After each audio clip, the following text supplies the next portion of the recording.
Number 3، کیا رمضان میں سارے جنات قید کر دیے جاتے ہیں یا بعض؟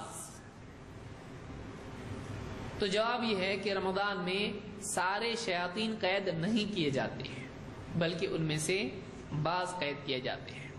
یہی وجہ ہے کہ آپ دیکھتے ہیں کہ بہت سارے لوگوں میں رمضان کے مہینے میں بھی جن آ جاتا ہے۔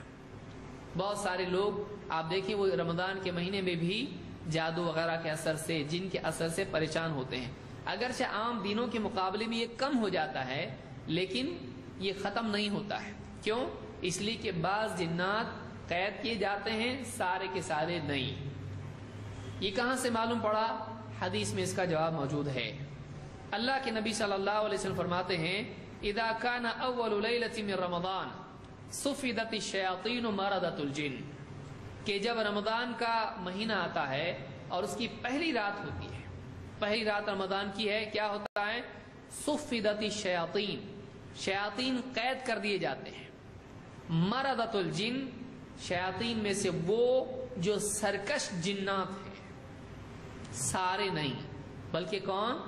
مردۃ الجن، وہ جنات، مارد کا مطلب ہوتا ہے سرکش، شرارتی، تو بہت زیادہ شرارتی جو جن ہوتے ہیں ان کو قید کیا جاتا ہے، ساروں کو نہیں۔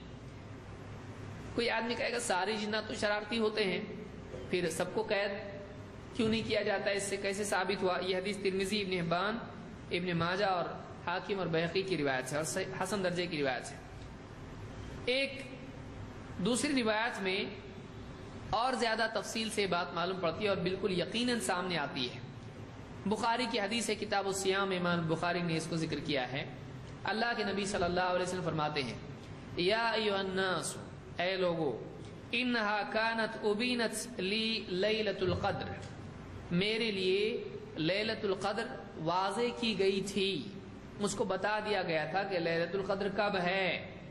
وَإِنِّي خَرَجْتُ لِأُخْبِرَكُمْ بِهَا، اور میں باہر نکلا تھا کہ تمہیں بتا دوں یہ رات کب ہے۔ فَجَاءَ رَجُلَانِ يَحْتَقَّانِ، تو دو آدمی آئے اور دونوں آپس میں لڑ رہے تھے۔ مَعْهُمَا الشَّيْطَانُ، ان دونوں کے ساتھ شیطان تھا۔ فَنُسِّيتُهَا، تو رات مجھے بھلا دی گئی۔ یہ بخاری میں حدیث موجود ہے اور یہ رمضان کا واقعہ ہے، یہ رمضان کا واقعہ ہے۔ تو آپ نے کہا کہ میں آیا اور میں بتانا چاہ رہا تھا کہ کب ہے وہ، لیکن دو مسلمان آپس میں لڑ رہے تھے تو ان کے ساتھ میں شیطان تھا۔ جب سارے شیاطین قید کر دیے جاتے ہیں تو ان کے ساتھ شیطان کیسا آیا؟ تو معلوم ہوا کہ شیاطین اس مہینے میں بھی ہوتے ہیں اور خاص طور سے کیا کام کرتے ہیں، یہ حدیث سے بھی معلوم ہوا۔ اور رمضان میں بھی آپ کو اس کا دیکھنے کا، مشاہدے کا موقع ملے گا۔ ذرا سی بات پہ ایک آدمی نے لائٹ بند کیا، دوسرا آیا آن کیا، کوئی پنکھا چالو کیا، دوسرے نے بند کیا۔ کون بند کیا ہو؟ میں بند کیا ہو، دونوں جھگڑے شروع۔ افطار کا تھالا ہے، مسجد میں کھاتے ہیں لوگ، افطار کرتے ہیں، ادھر کا تھالا ادھر گیا، اس کی کھجوریں اس کو گئی، جھگڑے۔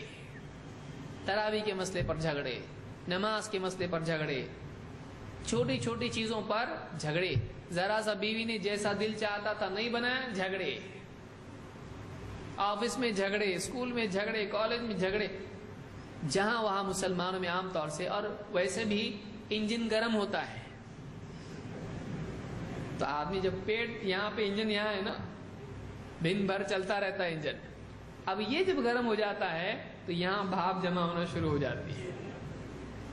تو ایک آدمی روزے کی حالت میں جب بھوکا رہتا ہے اور اس کے اوپر شیطان اس کے نفس پر اس کا استعمال کر کے اس کو جھگڑے کرواتا ہے۔ لہٰذا کوشش کرنا چاہیے کہ رمضان کے مہینے میں ہم صبر کی اور اپنے آپ کو برداشت کرنے کی کوشش کریں۔ اس حدیث سے معلوم ہوتا ہے کہ رمضان کے مہینے میں بھی کچھ شیاطین ایسے ہوتے ہیں کہ وہ کھلے رہتے ہیں۔ لہٰذا بعض لوگ شک میں پڑ جاتے ہیں کہ جب حدیث میں ایسا ہے کہ سارے شیاطین قید کر دیے جاتے ہیں تو پھر اس کے اندر کیسا آیا؟ یا تو کہتے ہیں کہ یہ ناٹک کر رہا ہے، یا پھر سمجھتے ہیں کہ اس کو شاک دینا چاہیے ڈاکٹر کے پاس، یا پھر یہ سمجھتے ہیں کہ حدیث میں ہونے کے باوجود تو حدیث غلط تو نہیں۔ بعض اوقات حدیث میں شک کرنے لگ جاتے ہیں، تو حدیث میں شک نہیں کرنا چاہیے۔ ہم ہمیشہ اللہ اور اس کے رسول کی بات پر یقین رکھیں، اپنے مشاہدے پر شک کریں، نہ کہ اللہ اور اس کے رسول کی بات پر۔